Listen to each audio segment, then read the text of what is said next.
JavaScript. To be more specific, we will create a photo gallery that uses a modal window. Let's dive straight into a demo of our finished product. So here we see a photo gallery, and let's imagine that I'm interested in the bear photo. If I click on the bear, we can see that the rest of the page is blacked out and the bear is front and center. In design, we typically call this a modal window, or just a modal for short. This means that we are taking the user's attention away from the main application or our main website, and we're presenting them with a new window. So let's say I'm done admiring the high-res photo of the bear. Users can return to the main page by clicking anywhere in the blacked out area. Or if I open it again, you can see there is an X that users can click. The particular modal solution that I'm using also features forward and back arrows, so it's very easy to cycle through the gallery. And you can even use the arrows on your keyboard to go left and right. We also see text in the bottom left corner of the modal window, which reads image 6 out of 8. And if we go back to the bear, we can see that some images even have captions. So this is a large bear. This is a caption for the strawberry photo. Now that's enough staring at a finished product. I'm going to hop over to a different tab. Now in this tab, there is no modal functionality in place. We can see that the photos are not aligned in a perfect grid. This bare bones page has nothing more than basic HTML and CSS. So this is the page that we are going to work on together to recreate the photo gallery grid layout and the modal window JavaScript functionality. Should be a lot of fun. Let's get started. Currently, from an HTML perspective, our page is nothing more than 8 instances of the image element. Now very quickly, let's review our recipe for creating this gallery. There are 2 ingredients. Number 1 is a bit of custom HTML and CSS, which we can write on our own, no problem.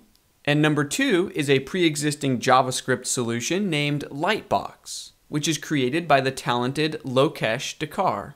So let's begin with the first ingredient, the custom HTML and CSS, and in particular, let's start with the HTML. So currently these thumbnail images are just that. They're an image, they're not a link. So we want something to happen when we click on one. So to turn a thumbnail image into a link, we simply wrap the image element within the A element, A for anchor.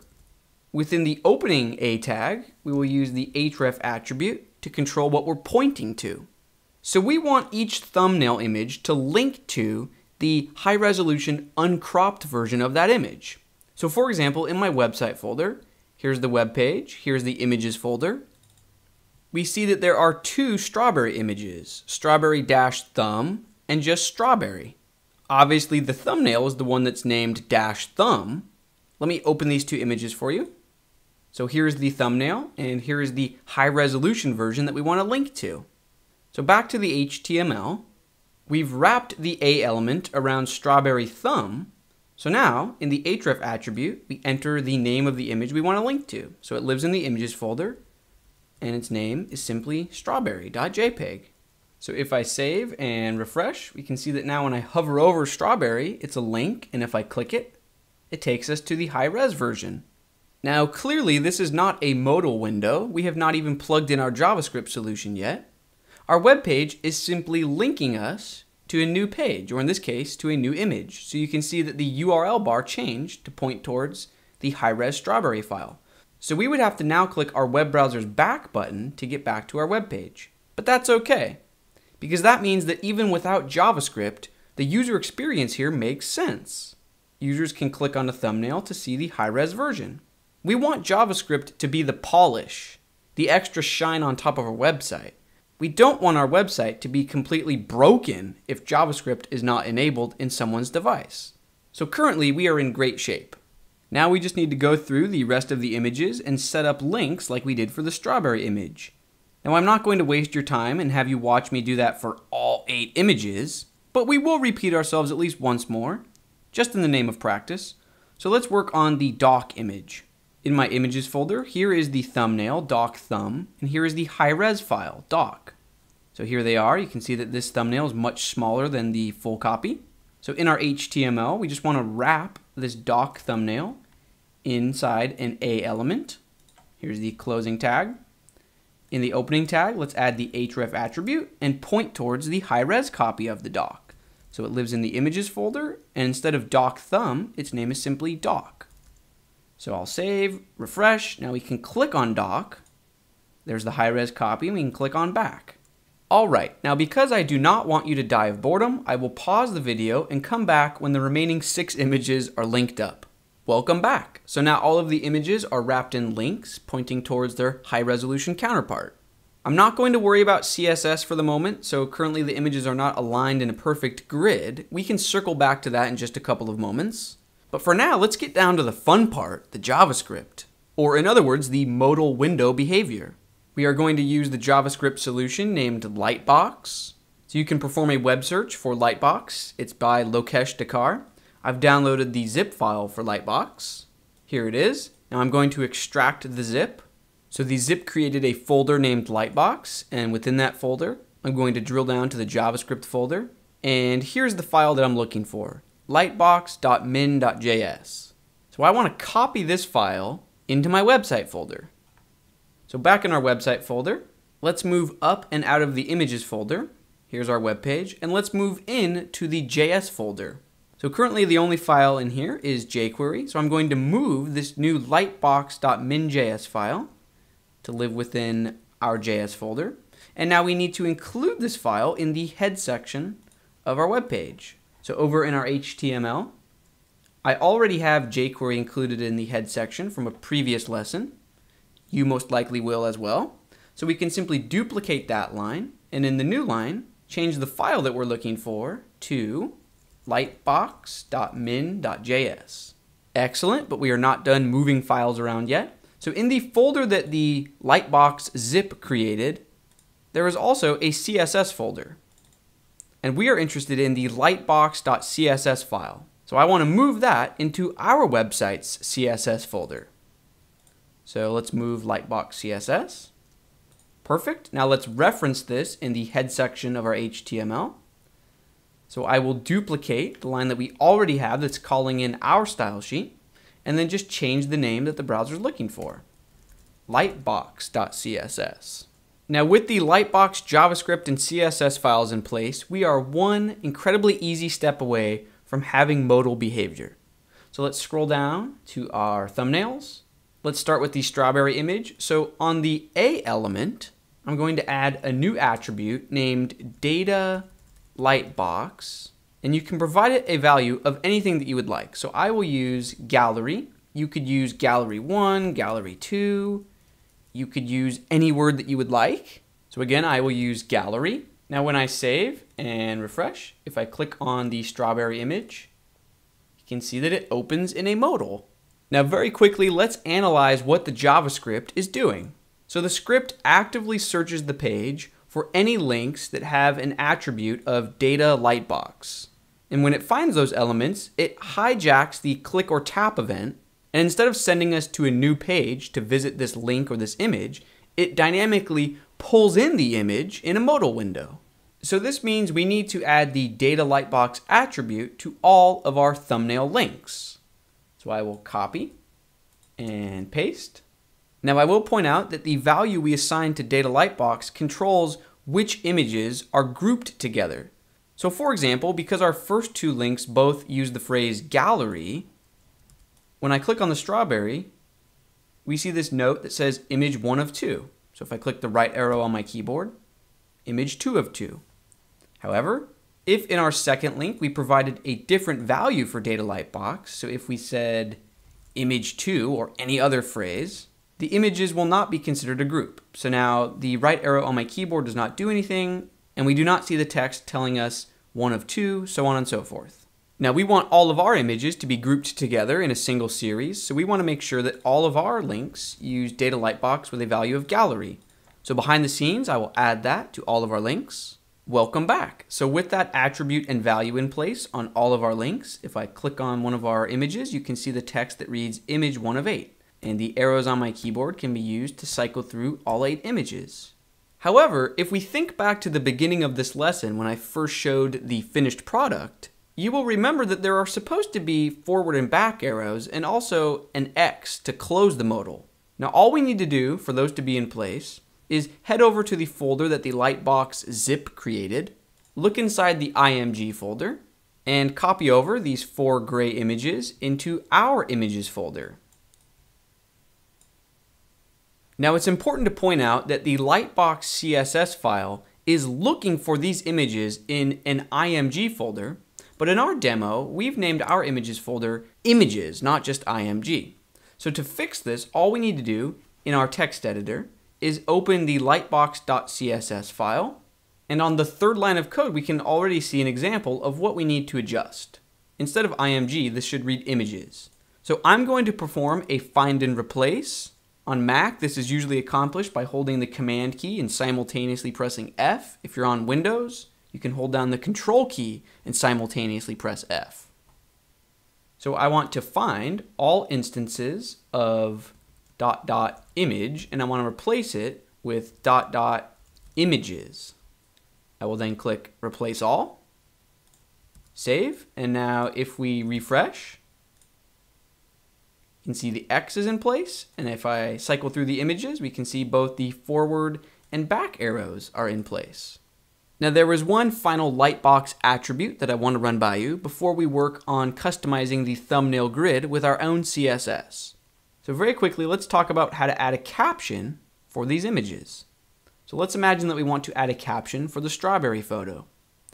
In our HTML, we can simply add an additional attribute to the link element, data title, and we can pass it any value we would like. This is a strawberry. So now when we open the modal, there is the caption for that image. It's that simple. So the modal window aspect of our gallery is complete. And before we close out this lesson, let's write a bit of CSS to fine-tune the grid of thumbnails.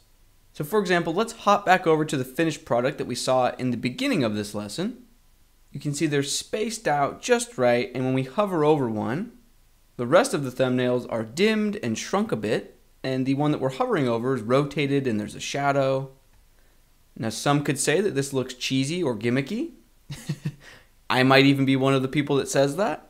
But I think this is a fun exercise to practice writing CSS. So let's hop back over to our tab that we're working on together and implement a bit of custom CSS. The first thing that I will do is head over to the HTML and wrap all of our thumbnails in a div that has a class of thumbnails. So this way I have a unique class to target in our CSS. Now, in our style sheet, create a bit of space, create a comment, thumbnail styles, and we're off to the races. Now before we write any CSS, let's give ourselves a goal. I want there to be 4 thumbnails per row. So in my style sheet, I will create a rule that targets any A element or link that lives inside the thumbnails div. I will float them to the left and give them a width of 25%. Because 25 times 4 is 100%, so we will fit 4 on a row. So let's save here. And because we used floats, let's go clear our floats. So I'm going to add a class of group to the parent thumbnails element. So this way it will clear the floats of its children. So if we refresh in the browser, we see that the images are perfectly resized and repositioned to fit 4 per row. Now if you're following along, in order for your images to be able to resize dynamically, you'll need to make sure that your style sheet includes a bit of code for images. So towards the top of my style sheet, I have a rule that selects all images and gives them a max width of 100%. Without code similar to this, your images will not be able to resize on the fly.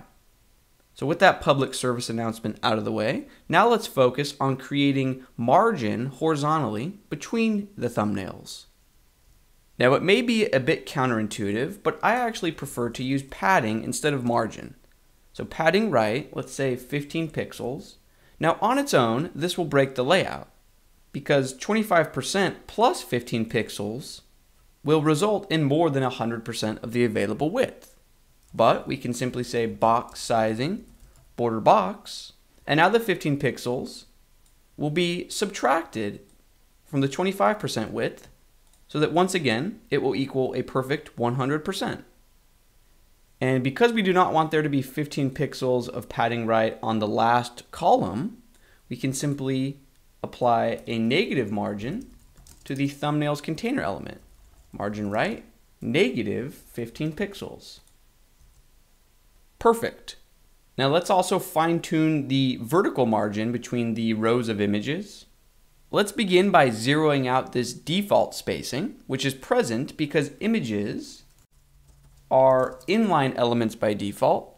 So this means they can be affected by things like font size and line height. Now to counteract this, we can simply make them block level elements. So now we see the vertical spacing is gone, and now we can provide a very specific vertical margin. So on our A elements, I will simply say margin bottom, 15 pixels. So now we have consistent spacing horizontally and vertically.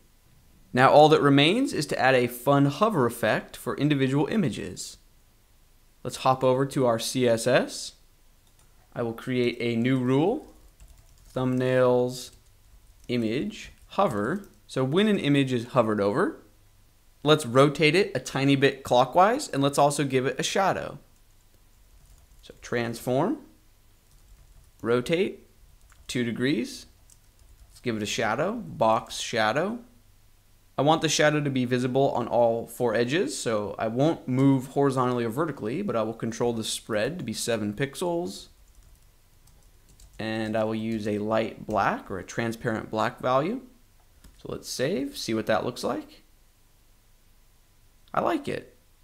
Now let's imagine that when we hover over one image, we want all of the other images to fade out and shrink a bit. So to do that, all we need to do is create a different rule in our style sheet, select the thumbnail's parent div, and say when it is hovered over, select all images. Let's lower their opacity, and let's also reduce their scale. So transform, scale. Let's try 92%, 0.92. Now in our hover rule for the image that is actually being hovered over, let's be sure to set its scale to native or default 1. Let's also set its opacity to 1. So now, when we hover over one thumbnail, all of the others sit back a bit and let the hovered image steal the show. Now I would prefer that the rotation and the change in size happen smoothly instead of all at once in 1 millisecond.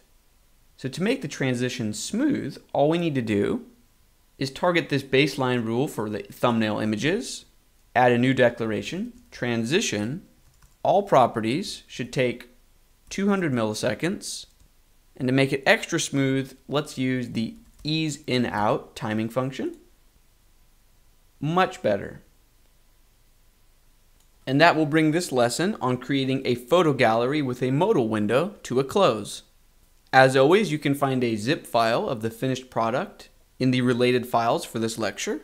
I encourage you to experiment with your own photo galleries. Have fun, and I will see you in the next lesson. Hello everyone. The lesson that you just watched is a snippet from my 7-hour web design course. You can find a heavily discounted coupon code for the course in this video's description. Thank you very much for watching. I hope you feel like you learned something.